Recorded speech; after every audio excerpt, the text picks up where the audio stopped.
This installation of Conlon in Purple is the final exhibition in a 2-year celebration of the Seattle-based artist Trimpin.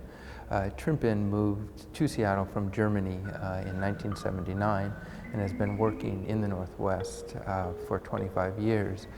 He's one of the region's treasures.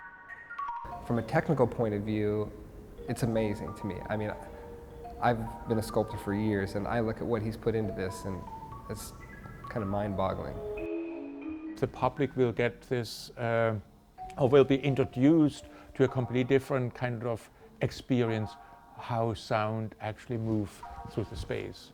Our eyesight, for example, is limited. We only see what's in front of us, but our ears can detect the sound from all over, from different dimensions and different locations. Probably since my childhood, I'm interested in kinetic musical objects to use, and this starts actually playing an instrument, like starting to play the flugelhorn and the trumpet and the trombone, and mostly brass instruments, but the allergy was starting on my lips, so I was switching to reed instruments, to woodwind instruments, and this didn't change, it didn't get better. So my tongue got infected, and I had to quit completely, and this led me in the direction of actually building musical instruments which are more mechanical instruments, kinetic instruments, where I wasn't physically attached with my mouth anymore or with my hands. So, but I still could compose for these instruments, I still could manipulate these instruments. Even going back in childhood, I wasn't satisfied playing the trumpet because I thought it was limited. It only had one horn. A piano, you can play several keys at the same time, but with a woodwind or brass instruments, you are limited to this monophonic sound. So I was starting to actually build kind of stereophonic, polyphonic instruments where you had two bells coming out. So it was possible to play multiple tones simultaneously. And I just had to use a hacksaw, you know, and cut these instruments apart and reconfigure them. I was forced suddenly to go more in this direction because I couldn't practice anymore, I couldn't touch the instruments anymore, but it was still an interest in music. One of the interesting things about Trimpin's work is that he is literally a sound sculptor, that he uses the rooms, the volumes of the rooms to move sound. So a person who's viewing his work will experience the physicality of sound as well as addressing his aesthetic, which is a little bit funky. When you have kinetic artwork in a museum, it has to run, it cannot be down constantly. And I always think I don't want to have my work sitting still and not functioning. I have certain things running sometimes 24 hours for weeks and months, just to make sure before they're going in a museum or they are in a public artwork piece or before they're permanently installed somewhere, they have to run because nothing is tested. Nothing. Every time I make something new, I have no track record. For kinetic motion, you need a motor, you need some drive, some chain drive.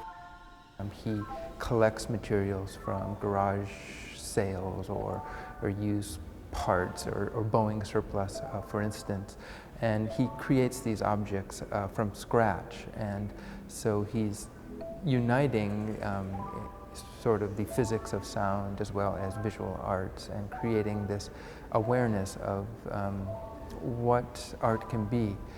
He is at the very leading edge of this idea of sound sculpture, and he's been recognized for his work across the world.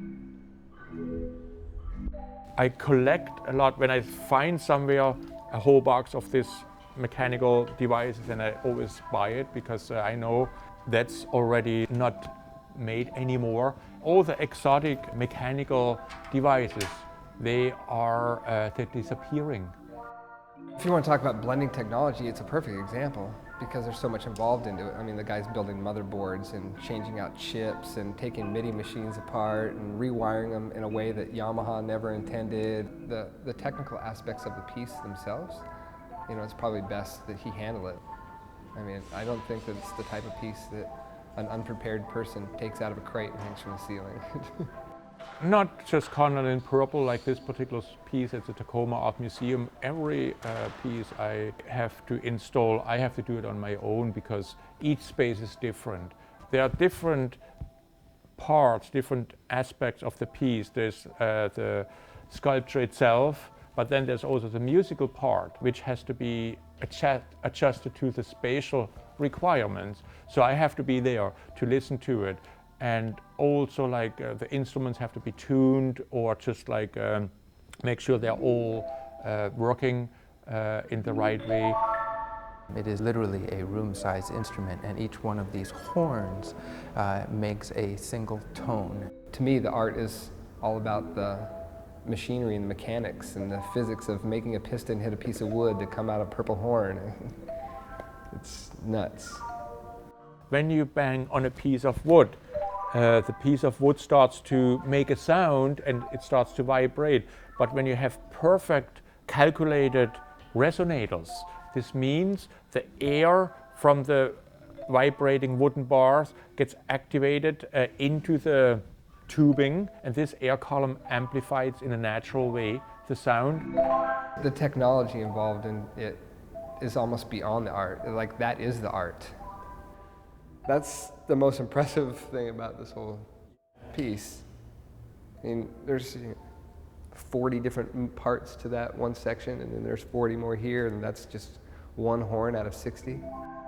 You don't have to have a musical education to fully understand what's going on. It's more like to explore just with this very simple tool, like these two wheels, and it doesn't look like it's a complicated instrument.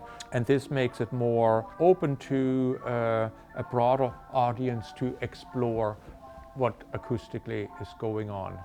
So it's actually interactive.